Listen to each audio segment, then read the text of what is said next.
12th पास करते ही सबसे बड़ा क्वेश्चन मार्क होता है अब क्या करें।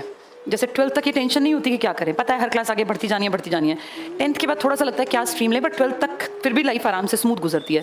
असली प्रॉब्लम स्टार्ट ही 12th के बाद होती है कि अब लाइफ में क्या करें, क्योंकि 12th के बाद अपने 3-4 साल जहाँ खपाए, अपने ऊपर लगाए, उससे आपके अगले 50 ईयर्स कैसे बीतेंगे ये डिसाइड होता है। तो बहुत ज़रूरी है बहुत ध्यान से अपना डिसीजन लेना। जब भी कभी लाइफ में कोई बड़ा डिसीजन लेना पड़े ना बेटा, तो 2-3 चीज़ें देखनी होती हैं। फर्स्ट चीज़ जो है आपका बैकग्राउंड कैसा है। बैकग्राउंड से मेरा मतलब आपकी पढ़ाई नहीं है, यहाँ बैकग्राउंड का मतलब है आपका फाइनेंशियल स्टेटस कैसा है। आपके पिताजी के पास कितना पैसा है आपके ऊपर लगाने के लिए। हर घर में अलग माहौल होता है, सबके घर के हालात एक जैसे नहीं होते। कहीं हो सकता है 10-20 लाख रुपए कोई बड़ी बात ना हो, लेकिन किसी घर में टोटल भी 10 लाख रुपए ना हो, सब कुछ जुटा के भी 10 लाख रुपए ना हो। ऐसे नॉर्मल परिवार में होता भी नहीं है इतना पैसा। तो पहली चीज़ आफ्टर 12th देखना होता है कि जो मैं करूँ मेरे पीछे बैक कितनी है। कहीं ऐसा ना हो आप कोई कोर्स ही 5-7 लाख का करने बैठ जाओ और टोटल घर में 10 लाख रुपए है नहीं। उस 5-7 लाख का कोर्स करने के बाद अगर आपको कुछ भी नहीं मिला तो वो पैसा डूब गया।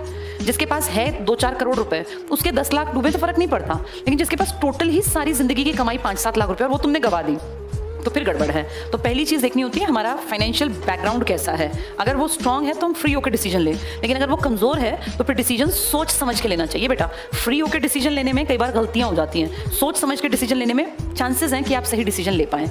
दूसरी चीज़, एक तो ये चीज़ होती है, दूसरी आप कितनी मेहनत करने को तैयार हैं। अगर आप मेहनत करने को तैयार नहीं हैं तो फिर आप ये मान के चलिए कि सक्सेस नहीं मिलेगी, चाहे आप गवर्नमेंट जॉब की कोशिश करें, चाहे आप प्राइवेट सेक्टर में जाएं, क्योंकि हर चीज़ डिमांड करती है हार्डवर्क, मेहनत की। मेहनत से ही सक्सेस आती है। ये बात 12वीं तक बेशक किसी ने ना बताई हो या बताई हो तुमने अनसुनी की हो, अब इस बात को गांठ से बांध लो। जो मेहनत करेगा वो आगे निकलेगा, सीधा फंडा है बेटा। अब तुम लाइफ में आगे बढ़ गए, अब तक बच्चे थे, 12th तक बच्चा होता है बहुत छोटा, लेकिन अब तुम ना जब आगे निकलोगे तो तुम देखोगे तुम अकेले ही चलना है। अब तक यार दोस्त मौज मस्ती सब चल रहा था, अब लाइफ अकेले है। अकेले चलने वाली लाइफ में एक एक कदम बहुत फूंक फूंक के समझदारी से रखना चाहिए। तो अपनी मेहनत का रास्ता पकड़ना पड़ेगा, और ये मेहनत सही दिशा में करनी है। मेहनत तो सब करते हैं, मजदूर किसी भी क्लर्क से ज़्यादा मेहनत करता है, किसी भी टीचर से ज़्यादा मजदूर मेहनत करता है, लेकिन मजदूर को तो पैसा नहीं मिलता।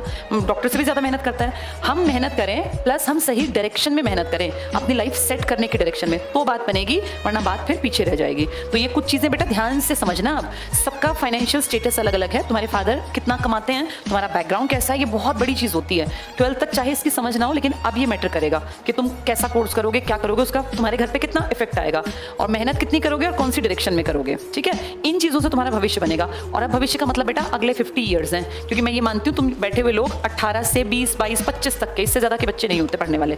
18 से 25, ज़्यादा तुम 17 साल के हो 12th पास।